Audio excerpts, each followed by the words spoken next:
People are giving up. As a matter of fact, a lot of people have given up. And when you think about why people are giving up and what they're giving up on, it's not really hard to see why. Because money these days, it doesn't buy you very much. Back in the day, you could get by on $30,000 or $40,000 a year. And if you have a family, only one person would have to work and the other person could stay at home with the kids. But today, $30,000 or $40,000 a year for the average American pretty much means that you're either homeless or you're shacking up with somebody else, because $30,000 or $40,000 a year is not going to get you very much. My name is Michelle Boisjoli. I am 37 years old. I am a teacher in St. Louis County, Minnesota. I've had to take on a second job just because everything has gotten so expensive. It takes multiple incomes to survive in this economy. I just left work and now I am going to go door dashing for a couple hours. It looks like our first delivery. We have to go to Burger King. I always grew up thinking about the stereotypical American dream where you own a house and you have a yard to play in, and I think that dream is dying. So people are throwing in the towel and they're deciding that money isn't worth it. As a matter of fact, there's people now living in storage units. Tiny homes is a big thing. Camping, van life, all these things are ways for people to say, screw money. I'm opting out and I'm going to find other ways to live my life. I'm 26 years old and I live in a storage unit. I've been living in my storage unit for 5 months, y'all.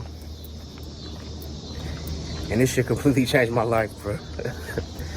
Like, man, I didn't plan this, bro. Like, this how I lock my door, though, man. I close it, and then it's like a little hole right here, and then close it, and I take my little screwdriver, and I put it in here. And in the same vein, people are also giving up on the idea of home ownership because the cost of housing is extremely high, the highest it's ever been. So that is pricing most Americans out of home ownership. 29 years old, I've been a police officer about a year. Let's go. But every day is a struggle for me too. If I still have to worry about my next paycheck, where my next meal is coming from, I'm just like anybody else out there. So I've been looking at houses pretty much every day. I wanted to buy one for a few years. To put 20% down on a house, that's a lot of money. Even I can't do it, working double shifts. In today's economy, even if I got a second job, I wouldn't be able to afford it. You do get defeated knowing that homes are so expensive. After looking today, there's no way they can just keep going up and up and up, because then people won't be able to live. It's just so expensive. No one will be able to afford anything. So in a way, people are choosing not to participate in that, not by choice, but because they're being forced into it, because they simply can't afford a home. And because the cost of home ownership and all the other things we just talked about, as well as health insurance and being sick and food and everything else in our modern world is so expensive, people are also giving up on the idea of being able to retire. At this point, our future is so uncertain that it's unclear whether or not the younger generations are even going to have access to the same retirement benefits that the previous generations had. So that means that you can't rely on those systems, and you're going to have to invest or save your way to retirement, which again is a very hard thing considering it's very hard to save money right now. I'm 70 years old. I live in Santa Fe, New Mexico. I cannot afford to retire. I live off of Social Security, which does not pay all my bills. That's why I'm looking for work. I was working retail, lifting boxes. It was very hard. I did not think that being 70 would be like this. The cost of food has gone up. Every time I blink, it goes up. I get better prices here. You told us to be $10.25? This is where I have a Bible study. We thank you so much for this evening. There are times when I do feel like giving up, and coming to this group helps me continue on. Good. Right. My greatest obstacle right now is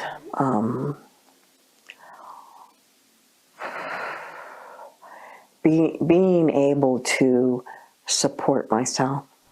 It is hard for me just to survive. It is hard for me to accept that I'm not able to enjoy the rest of my life because I have worked hard all my life. And that is a very terrible thing, because life should not be about working your entire life away.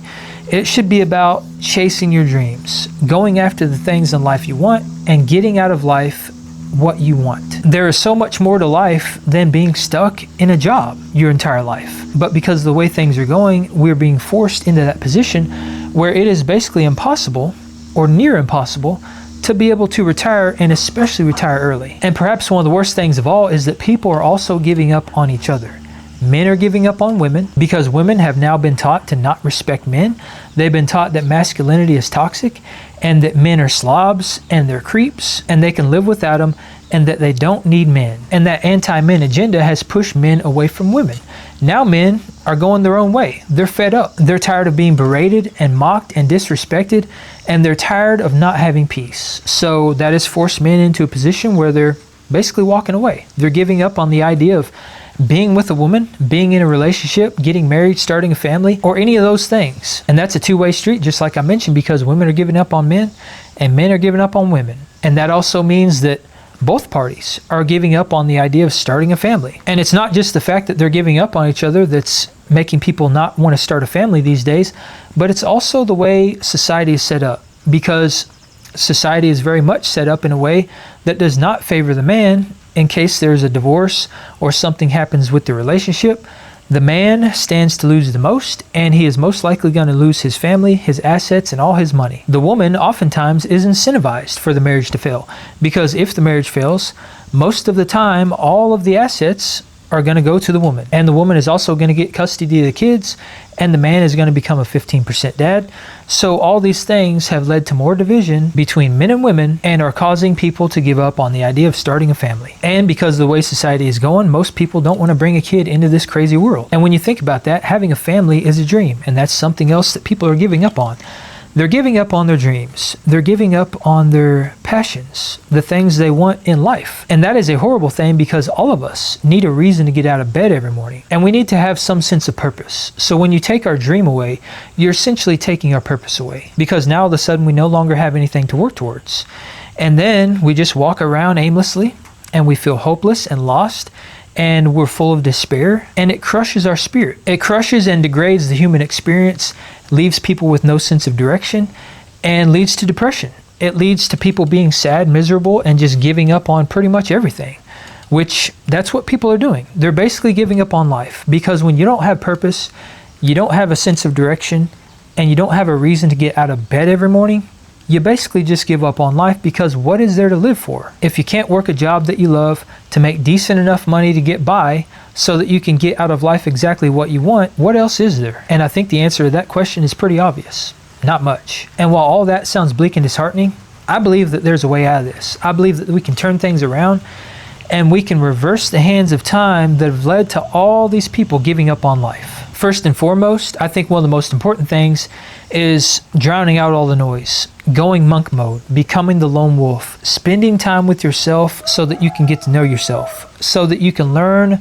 what it is that is going to make you happy. Because when you figure out what you want most in life, then you can figure out how to get those things. But to do that, you have to accept the fact that things have changed, and the fact that things are kind of rough right now. And you also have to be, number one, willing to change, but you also have to be willing to be uncomfortable and face the demons that are likely lurking deep within you. And the best way to face those demons is to be alone, because a lot of people don't spend enough time alone, and they don't spend enough time alone because they're afraid of what's going to surface when they're alone. Silence is deafening, and it allows all these regrets, all this fear, and all these negative thoughts to surface, and a lot of people simply can't handle that. But if you don't spend time alone and you don't face those things, then you're never going to move past it, and you're never going to progress. But that's the beauty of being alone, because when you're alone, you can self-diagnose. You can figure out where the problems are, and then once you know where the problems are, you can fix them. And that's the same in our modern world, because now that we know what the problems are, we should have a very clear blueprint